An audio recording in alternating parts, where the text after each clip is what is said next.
Welcome back. Now, in this particular episode, we're going to hit up on something that usually you won't find me commenting on, but I think in view of the times it's necessary to talk about this particular subject. Now, very soon, the moratorium when it comes to payment of rent and other things that have been postponed because of the pandemic and the effects that it's having on each and every individual as well as the economy itself, those things are going to come to an end. And so, in regards to being positive in our masculinity, how do we respond to this particular situation? Now, that may be a question on some of you all's mind. On some of you all's mind, you may have already determined what you're going to do. You may be in the process of doing it right now. But nevertheless, it is an issue that we need to discuss, okay? So let's look at this video and get some more insight into this particular situation and how possibly we could resolve it, okay? Let's look at the video. So here's a prime example of what I'm talking about.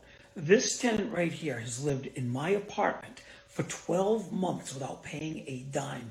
Him and his wife and his two children.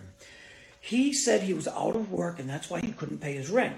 So guess what we did? We offered him a job. He's a cabinet maker. We said, come work for us in my construction company. Even if you want to do maintenance, we offered him a job. He turned it down 3 times in writing. Yet he still gets to stay there and not pay rent because of the moratorium. His wife is collecting unemployment, plus the bonus of $300 a week, which is $1,200 a month, which, by the way, his rent is only $1,000 a month. And they refuse.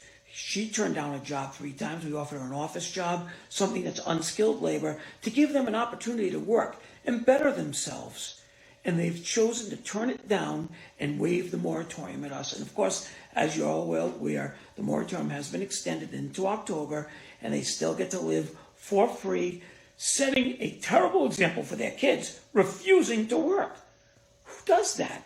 Setting an example? I don't want to work. I want to collect unemployment. I don't want to pay my rent.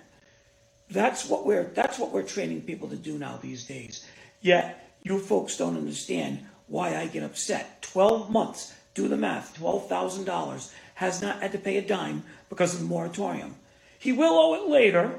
Of course, we can go after all the unpaid rent, but unfortunately, you can't get blood out of a stone. But this is the shame of it all right here. All right, as I mentioned, we had to bring this situation to the fore and talk about it and discuss it because what you're seeing is the response of a property owner.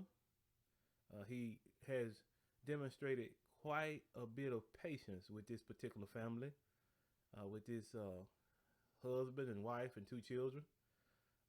He says that he hasn't received any rent from these individuals in 12 months. The rent is $1,000, so $12,000 in a year.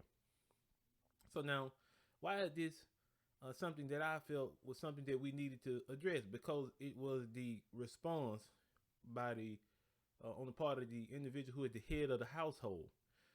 Many times in families, I'm not saying all the time, but especially if there is a strong head that's present, the tone, the tempo of the family is dictated by the head.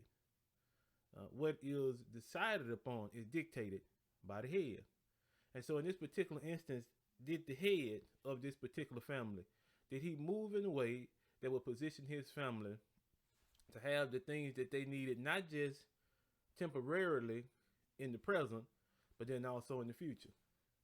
Because if you think about it now, the property owner mentioned that he owned a contracting company and he was willing to take the man on as far as employment is concerned because he's a cabinet maker.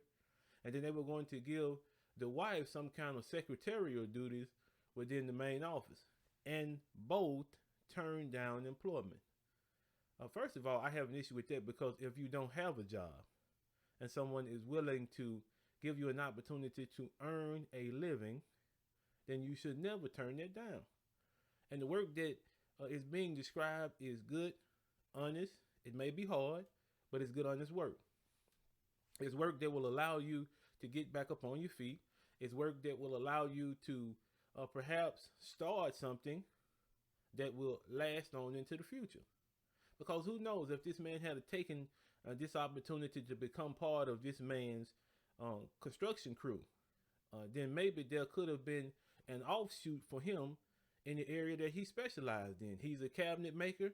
Maybe could have been an offshoot, or maybe there could have been a partnership wherein the two could venture out together and take on more business and produce more resources. But see, we will never know how the eventuality of that situation would turn out because he didn't take the man up on his offer.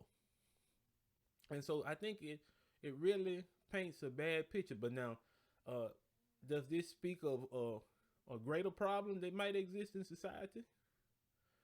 Well, if you have been looking, if you have been observing, if you have been watching as you go from store to store, from place to place, and you've been looking around, you notice the abundance of help wanted signs that are now being posted. And that's because people are refusing to go back to work. People are refusing to do what they need to do to bring in the resources to take care of themselves. Now, as men, listen, we can't do that. Now, you knew at the beginning of this thing that I wasn't going to agree with being lazy. That's just something that I don't see the need in. Listen, even through the pandemic, I had 1 month, one month where I was not able to work. 1 month where the majority of my contracts were frozen because all of them required me to interface with the public. And so it was necessary to put a freeze on so that the individuals who were business owners could determine what would be the safest route for me to proceed. But after that, business was on as usual. And might I add, even more business has been coming my way because, as I mentioned, individuals are refusing to work. So for those of us who take our responsibility to take care of our family seriously, and those of us who have no problem with hard work, matter of fact, we thrive on it, this is a good opportunity for us to really build something.